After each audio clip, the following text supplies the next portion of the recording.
Bonjour à tous, je suis ravie de vous retrouver sur Bismart. Comme tous les jours, je vous propose de revenir sur les meilleurs moments de votre émission Smart Impact. C'est tout de suite dans le best-of. 2 milliards, c'est le montant en euros du fonds que va allouer le géant Amazon à l'investissement dans des entreprises responsables, des entreprises de toute taille qui participent activement à développer une économie neutre en carbone.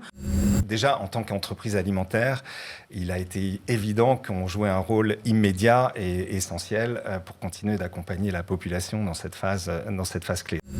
On a un programme qui s'appelle le programme Origins, qui est mondial, qui nous lie à plus de 300 000 agriculteurs dans le monde et qui promeut des pratiques de culture raisonnées, qui a également pour but d'élever le revenu de ces agriculteurs. On voit qu'il y a une interrogation sur notre modèle de vie, notre modèle de consommation. Nos consommateurs recherchent à la fois de la sécurité alimentaire, évidemment, qu'on prend comme un acquis dans un pays comme le nôtre, mais qui ne l'est pas forcément. Donc ça, c'est notre première responsabilité. Mais il y a aussi cette recherche de sens et de répondre aux questions, mais l'alimentation que je choisis, quel est son impact sur ma santé, sur la santé de ma famille, quel est l'impact sur l'environnement. Et c'est une opportunité de business puisque en fait, on doit tous se rassembler autour de ces objectifs d'un mieux manger, d'une transition alimentaire, qui sont des objectifs presque des impératifs sociaux et environnementaux.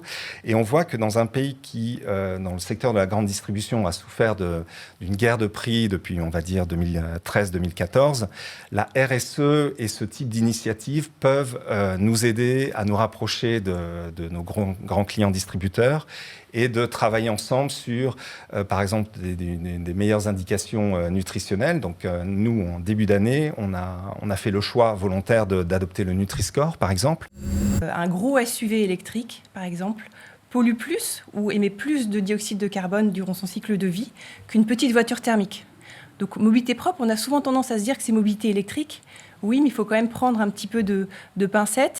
Les enjeux ne sont pas les mêmes parce que les infrastructures ne sont pas les mêmes. Quand vous êtes dans une zone rurale, vous avez moins de transports en commun, moins de services mutualisés que les centres ou les grandes agglomérations. Donc on dit souvent effectivement qu'il y a les zones rurales, les zones périurbaines et puis les zones urbaines denses qui ont des typologies de profils et d'usages complètement différents. Marcher à nouveau, on l'a vu lors des grèves, notamment à Paris, et c'est vraiment quelque chose que les gens s'approprient de plus en plus. Donc c'est important de pouvoir continuer à faire ça, à faire du vélo aussi. On le voit également, il y a énormément de vélos en ce moment, et c'est une bonne chose. Et puis après, il va falloir réinventer des nouveaux modes, réinventer aussi des nouvelles énergies qui vont permettre d'avoir quelque chose qui soit plus durable au niveau de la mobilité. Alors les nouveaux fermiers, c'est la viande végétale française. Donc on a réussi à reproduire des produits qui ont les apports nutritionnels, le goût, l'odeur, la texture de la viande, mais à partir de plantes.